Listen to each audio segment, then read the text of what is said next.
Bonjour, je m'appelle Marcel Simard. Ça fait 52 ans que je joue au dard. Puis le hasard des choses fait que j'ai aimé cette activité-là.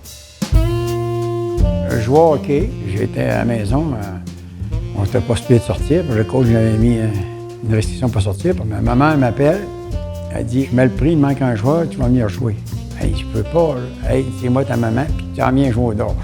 Je suis allé. Elle dit « Tu vas jouer, gars, c'est à toi de main, puis tire là, puis fais ça. » Puis là, à un moment donné, à la troisième match, je joue, puis le gars ne ferme pas, puis je ferme la game. Et là, le monsieur, il bourrasse un peu, il tire ses dards sur la table, là. Puis là, il s'en va. Il dit, ma mère, il dit, pourquoi? J'ai fait, là. Ben, elle dit, tu as battu un meilleur moyen d'aller. Oh, voilà. Ça a commencé de même. J'ai fait de belles compétitions. J'ai connu des gens qui voyageaient beaucoup faire la compétition. Je me suis attaché à eux autres. Puis là, les autres m'encourageaient. J'ai commencé à gagner des championnats. Puis on dirait que c'est comme une drogue, hein. T'en veux plus. L'adrénaline, je la sentais quand j'étais sur stage. Pensais-tu aller jouer au mondial? Oui, je voulais y aller. Mais vois-tu une rendre là? Tu irais une fois, mais c'est pas assez. Tu veux y aller encore?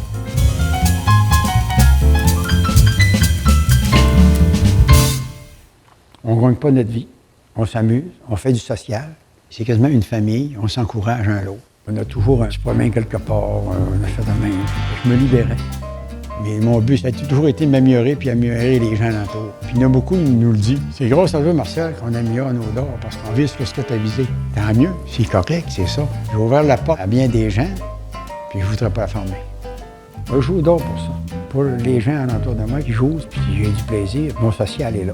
Je me rappellerai toujours. J'étais 1 an et demi sans jouer, puis le médecin me dit « OK, tu peux commencer à lancer des dards. » Et j'étais content. J'ai dit « Voilà ça, le premier championnat que je gagne, je t'amènerai le trophée. » Ah, ouais.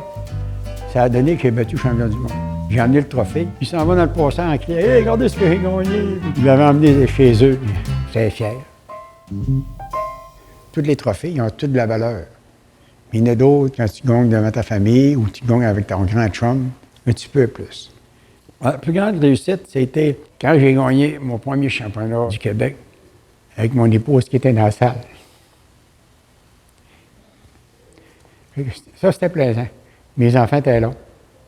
J'ai une belle-fille, puis tout. Puis pour les autres, c'était formidable. Hey, mon père joue au dard, il est bon. Puis il me vantait. Oh, pas trop. Puis c'est des belles réussites, là, tu sais. J'ai gagné des championnats en national, mais cette fois-là, j'avais joué vraiment pour ma famille. J'avais montré vraiment que j'étais capable. Puis j'avais joué contre un des meilleurs joueurs à ce temps-là du Québec.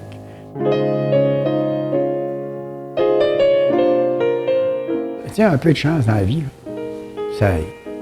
Je me suis développé grâce à bien du monde qui m'ont aidé. On ne peut pas se développer tout seul demain. Ça prend des gens autour de toi qui t'encouragent, puis qui disent c'est beau, t'es bon. Peut-être qu'on ne le fait pas voir, mais en dedans de nous autres, ça nous fait quelque chose. Des fois, on est peut-être trop gêné de lui dire merci, mais on est peut-être né comme ça. Tu sais, on prend ce qui passe, là, puis ça fait du bien. Autant que ça peut faire mal, que ça fait du bien. Puis la vie, là, on va plus que ça. Moi, ma vie, c'était d'or. Quand j'ai connu ça, la piqûre. Disons, quand j'ai eu la piqûre. Vraiment, là, ça a donné une piqûre.